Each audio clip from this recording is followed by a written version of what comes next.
Welcome back to here at Goldberg. Today we'll be talking about the arrest of Styx Hexenhammer 666 and how this plays into a pattern of behavior previously noted in the video on the black pill and the perils of normie dating.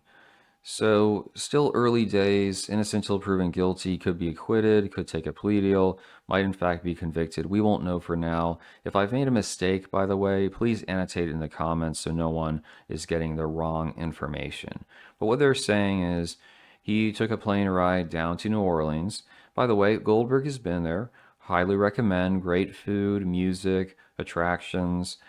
You have within the city those neighborhoods where the trees kind of arc over the road, and also in the parks. You can drive out to the bayou, but preferably don't drive into it. Lafayette's okay. Lafayette's a little run down, I found, but they've got that really great burger place run by, it was an Italian family going back for generations, and their theme was that they would never offer French fries. They'd give you chips instead.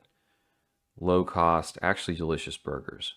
The only downside about New Orleans that I came across was the homeless, and then those guys who are hopped up on MJ and they come up to you, and the ones in front, oh, I love your shoes, man, and the other one's behind you trying to pickpocket. But that's why you just keep it moving. Like if you're traveling in a third world country, which arguably some US cities are, just keep going. Just don't stop. Don't be glued to your phone. Don't let them come and corner you because that's what they'll do. Sometimes these homeless, like three, will come up to you on a bench. Or if if you've got a place there's no way to exit, just avoid that. Always be alert and you'll be very likely alive. But they're saying Styx was having a great time in the presence of a female, and something happened. There was an altercation. Now no PD's showing up, and it's like, all right, everyone. Ah, fuck. Now what's going to occur? We don't know for certain. This is the charge listed: domestic abuse, battery. I also read elsewhere there might be a restraining order against him. It doesn't mean the end of the day. It could just be pled down, like I said, acquitted. The problem is it's a foundation that builds on other unfortunate trends. And I'm hoping he can course correct before it becomes incredibly destructive for his own life or those around him. This girl provides a bit more analysis, and it was funny in her comment section. This one guy's going, "Oh, this is tragic. Styx has been instrumental to my political development." Yeah, that's brutal. You really wonder. That's something you don't say. It would be akin to me going, I wouldn't understand the world had it not been for Dave Wubin. Yeah, just please, just keep it to yourself, man. Read some James Burnham, maybe. Read some Nietzsche. Read some, I don't know. I don't even want to say BAP because BAP is pretty cringe. And then you found out who BAP actually was, and it sort of made sense. There's also a claim from Undead Chronic, oh, you Simpson Cox, you Simpson Cox, that there's a video supposedly with Styx waving a sword and chasing a woman like, oh, Akbar. I don't know if that's correct. If it is and someone gets a hold of it, that could be bad for him in the legal sense. It all depends this particular woman, because it's not his wife from Europe or his ex-wife. This is either an ex-girlfriend or another ex-wife. The guy's been married more than most MGTOWs. So if she just says, no big deal, keep it moving, but if she chooses to pounce on this, yeah, we could be looking at some more serious conditions. So he apparently spent maybe 5 days, if not a whole week, in prison. Now he's released and he's going to go through the legal process, as we noted earlier.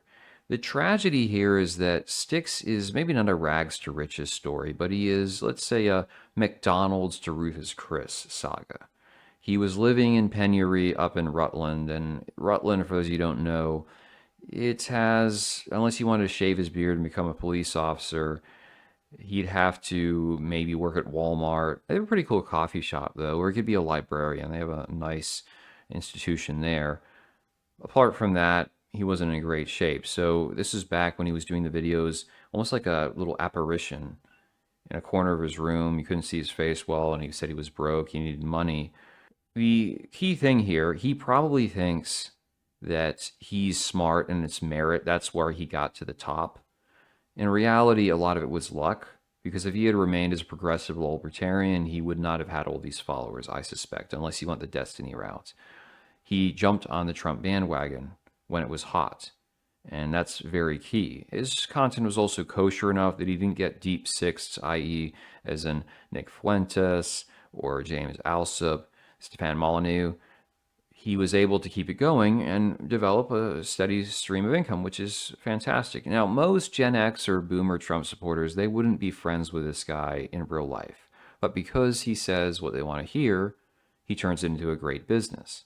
It's kind of like Dinesh D'Souza. I mean, the guy doesn't really belong in conservative movement, but because he's always giving that nice comfort food, he's a multimillionaire. Like, folks will still put in my comment section about the 2000 Mules documentary, even though the production company, Salem, they said, we don't want anything to do with this. We disavow it because once they started trying to test those claims in court, it turned out they weren't holding up, they were melting, and that could get you sued.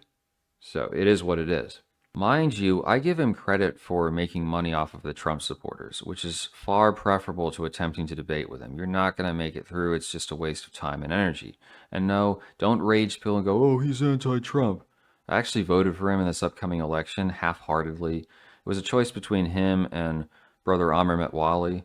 Peace be upon him. They would say, fine, last time I'm probably going to vote will go in the Trump direction, just for the meme. The problem, returning to Styx, is that despite amassing a pretty decent independent financial position wherein he can focus on stuff he loves, like the occult, he's now jeopardizing it on these silly romantic endeavors and campaigns. So the European girl used her little YouTube channel to reel him in, and they get married. They have a kid, which is at least officially his, that's what I've heard. But it doesn't work out. Whether that was his fault or her own, I don't know. But it should be a lesson learned because he comes back to the US and this girl who now he's entangled with is a ex-girlfriend. It's like, why? What's the point? Is it codependency? You have to have a woman around? Chinese historian had done a video on the difficulties of the dating market. And some guy responds saying, well, you could just be a Zen monk. And another dude is reacting to him somewhat passive-aggressively. I disagree. As a Japanese guy with a 5-year live-in Korean girlfriend. Like, okay, who are you impressing? Gen Xers, boomers? I mean, unless you're dead set on being a family man, having a bunch of kids, keeping a woman in your life, living with her, solving her problems, for what purpose? So you can beat off inside once in a while so she can blow you? I mean, I guess that's the motivating factor. It reminds me, who's that weasel? The one who sounds like a pre-recorded customer service message? Think before you sleep. Yeah, he was talking about rehab room. He goes like, I mean, has he even had a girlfriend, like gone outside? What's the point of having a girlfriend? What's the advantage, dude? Especially in the Western world. Yeah, I was in CDMX recently, and Hinge doesn't work well for me overseas, but lo and behold, this girl, I think she was a teacher there, almost 6 foot tall blonde. She likes my profile. Face was a bit homely, but I said, what the hell? So I message her, and immediately she goes into the typical toxic Western female mode. I'll respond when I want to, like once a day. I'll never advance the conversation. I'll always make you wait on me. And that's what they do, even the US. They treat men like this because they want to make it clear if they give you an opportunity, then never expect them to be on time, committed, never expect them to keep their word, respect you, or be available for you when you need them. No. You have to just suffer in silence. And this is how they try to operate. So why is Styx, who especially is a target, being a YouTuber, having these revenue streams, why is he wasting his time on these Western females? Ultimately, whether it's Styx or some other fellow, men have to face the fact that they are not an exception to the rule. Tom Brady, Jeff Bezos, immensely talented, wealthy, they both took gut punches. Oh, but you'll be different. Oh, I can outrun the algorithm. I'm so clever. Not going to happen. In the case of Styx, it only takes one criminal defense case paying those fees or a lawsuit settled in her favor, whether the allegations are true or not. You know how courts work. And he's going to be kicked back to peanut butter and poverty cell status in Rutland. What's he going to do then? Work at Walmart? Taco Bell? Here's your order. Peace out. I mean, this is not desirable. You have to have a different plan. I remember when I was more active on YouTube, I had a number of girls hitting me up they would admit they wanted to cheat on their boyfriend, or their motivations to be with you are so wrong. So you have to put the brakes on it. In his case, Styx, find your way to Colombia, to El Salvador, to Thailand. I know that, of course, Nomad Capitalist, he's a little bit of a waffler when it comes to marriage. Well, I actually disagree with you guys. But he's got good economic content. And any of these other locations, your money's going to go further. You have a different regime when it comes to dealing with females. If you want a relationship, you can have it. If you want to deal with them hands off, you can do that as well. The difference is that they have more to lose by screwing you over than you do in reverse or in the United States, right? Because these females, they can set you up and you're done. So I hope it's a wake up call to men, whether it's Styx or others in the same position. You can't assume it's going to go on forever. In future, especially if we have AI, we have automation, the economy contracts, more guys, even if you have like 20, 30,000 subs, they're going to be targeting you because, oh, yeah, he might have something I can get, whether it's clout, whether it's money. Stay away from that. Go to other parts of the world where you're treated better. That should be the objective of a lot of guys. Or if you want, you can stay in these toxic relationships, but it's probably going to cost you emotionally and financially.